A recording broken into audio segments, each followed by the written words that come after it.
പതിരും കതിരും നിങ്ങൾക്കായി അവതരിപ്പിക്കുന്നത് സാബ്രോ metals Bahrain. പ്രിയപ്പെട്ടവരെ, നമസ്തേ. ഭാഷയിലെ തെറ്റും ശരിയും പറയുന്ന പതിരും കതിരിലേക്ക് വീണ്ടും സ്വാഗതം. ഒരു തിരഞ്ഞെടുപ്പ് ആരവം കൂടി അവസാനിച്ചല്ലോ.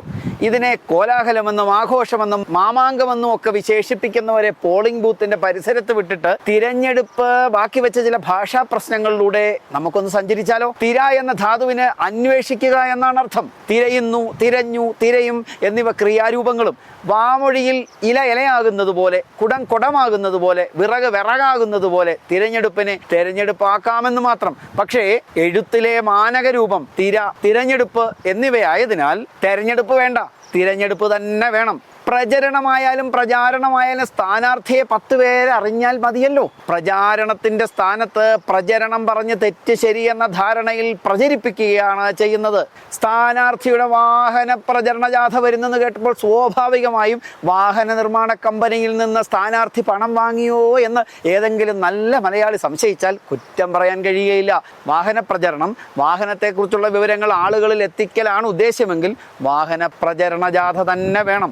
പ്രചരണം പ്രചരിക്കലും പ്രചാരണം പ്രചരിപ്പിക്കലുമാണ്. ഇവിടെ ഞങ്ങൾ ചെങ്കൊടി പാറിക്കും, ഈ മണ്ഡലത്തെ ചെങ്കോട്ടയാക്കും.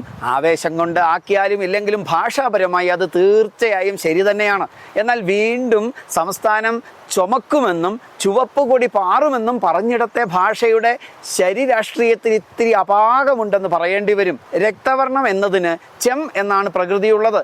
ചെം എന്ന പ്രകൃതിക്ക് ചെമന്ന നിറമാവുക എന്നാണ് പ്രസിദ്ധമായ അർത്ഥം. അതിൽ നിന്നുണ്ടാകുന്ന നാമം ചുവപ്പല്ല, ചെമപ്പാണ്. ചുവപ്പ്, ചുമപ്പ്, ചുകപ്പ്, ചൊകപ്പ്, ചുമപ്പ്, ചോപ്പ്, ചുവപ്പ് എല്ലാം പറയുന്നത് നമ്മൾക്ക് കാര്യം മനസ്സിലാക്കാൻ കഴിയുമ്പോൾ തന്നെ ഭാഷാപരമായ ശരി ചെമപ്പാണെന്ന് കൂടി മനസ്സിലാക്കിയിരിക്കുന്നത് ഭരണഭാഷ മലയാളമാക്കിയ സ്ഥിതിക്ക് നല്ലതായിരിക്കും. സ്ഥാനം ആവശ്യപ്പെടുന്നവരെ സ്ഥാനാർത്ഥികൾ എന്ന് തന്നെ വിളിക്കണം. ഇത്തിക്ക് ഉച്ചാരണ പിശക് വരുത്തി ഇത്തി എന്നാക്കുമ്പോൾ സ്ഥാനമാനങ്ങൾ ചൊല്ലിക്കലഹിച്ച് നാണം കെട്ട് നടക്കുന്ന ചിലർക്കെല്ലാം അത് തികച്ചും ശരി തന്നെയായിരിക്കും. അവർ സ്ഥാനാർത്ഥികളായി തുടരുമ്പോൾ ഉച്ചാരണ വൈകല്യവും ആർത്തിയുമില്ലാത്ത നല്ല സ്ഥാനാർത്ഥികളെ എന്തിന് വെറുതെ തെറ്റുദ്ധരിക്കണം? തിരഞ്ഞെടുപ്പ് ഉത്സവത്തിലെ പ്രധാനപ്പെട്ട ഒരു ഇനമാണല്ലോ പ്രസംഗം.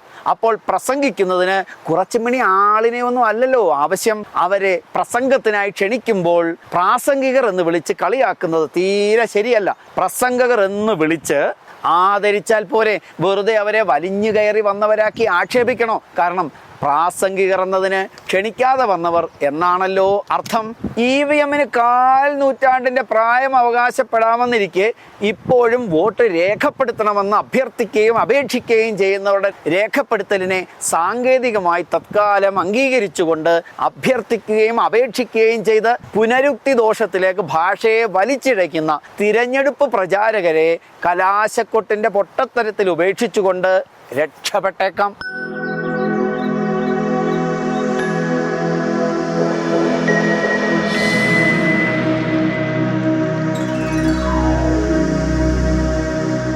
ബിനു മാഷിന്റെ പതിരും കതിരും നിങ്ങൾക്കായി അവതരിപ്പിക്കുന്നത് സാബ്രോ മെറ്റൽസ് ബഹ്റൈൻ.